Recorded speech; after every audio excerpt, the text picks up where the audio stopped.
اللهم صل وسلم وبارك عليك يا حبيبي يا رسول الله. يا مساء الفل عليكم. الفيديو بتاعنا النهارده فيديو روتين عادي جدا، روتين الست المصريه اللي بتقوم من النوم الصبح تودي عيالها المدارس وترجع تفكر هتعمل اكل ايه، هتعمل غدا ايه. تعالوا كده نسمي الله واديكي كده افكار للغدا. عملنا بسله، عملنا ملوخيه، عملنا رز بالشعريه. بس ما تنسيش لايك وشير لاختك ام حمزه. اول حاجه سميت الله وجبت اللحمه، قلت اسلق اللحمه عشان عايزه شوربه. فحطيت معلقه كبيره من السمنه، واول ما السمنه سخنت، لازم السمنه تسخن كويس جدا، نزلت باللحمه. حطيت البهار بتاعي، كل البهارات اللي انا بحطها حصى، يعني فلفل اسمر حصى، حبهان ومستكه حصى، ورق لوري هو اللي مطحون. قلبت كل الكلام ده مع بعضه كده لمدة 10 دقايق، وبعد كده نزلت ببصلاية وطماطماية، قطعتهم 4 تربع وقطعيهم كبير علشان ما تتهريش مع اللحمة. طبعا شوحتهم، وبعد كده نزلت بمية مغلية، لازم المية تكون مغلية عشان اللحمة تستوي معاكي على طول. اللهم بارك. زي ما انت شايفة كده، بعد ما اللحمة استوت شوربتها كانت تحفة، ريحة خطيرة جدا، وزي ما انت شايفة شوربة بط دي مش شوربة لحمة. بعد كده جبت حلة وحطيت معلقة كبيرة من السمنة، وجبت بصلتين ضربتهم في الكبة، وهشوح البصلة لحد ما تدبل بس. وكده البصلة بعد ما دبلت معانا نزلت بالبسلة والجزر. طبعا البسلة ديت انا كنت مفرزاها، لكن الجزر انا كنت شارياه. قلبت كل الكلام ده كده مع بعضه لمدة 3 دقايق. كل ما هتقلبي كل ما البسلة بتاخد من طعم البصل. كده احنا عملناها ني في ني، بتبقى خفيفة جدا وحلوة. انا عاملة كيلو من البسلة، حطيت نص كيلو من الطماطم، ولو انتي حابة الطماطم تكون زيادة حطي معلقة من الصلصة. سبتها تتسبك كده شوية، واديتها تقلبتين، وبعد كده نزلت بكوبايتين من الشوربة الجبارة اللي انتي شفتيها دي، واسيبها تكمل سواها. معلقة من السكر علشان الحموضة، وكمان بتديها طعم مسكر كده حلو. حطيت مكعب مرق، لو انتي حابة، مش حابة مش مشكلة.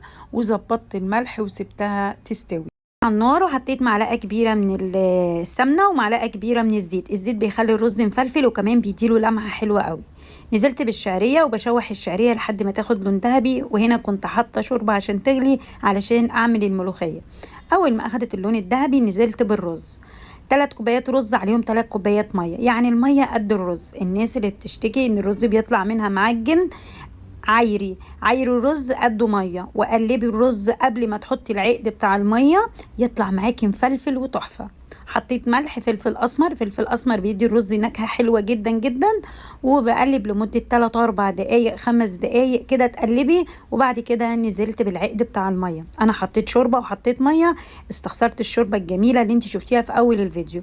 واول ما بكبك كده وكان لسه فيه ميه بهدي عليه كده. الرز بتاعك مستحيل يكون فيه قعر من تحت. هديت عليه وسبته يستوي براحته.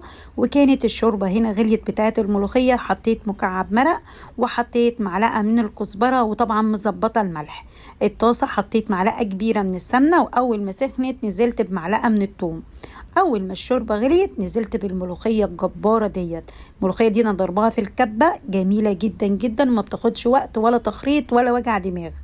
اول ما التومه ريحتها فحفحت كده حطيت معلقه من الكزبره.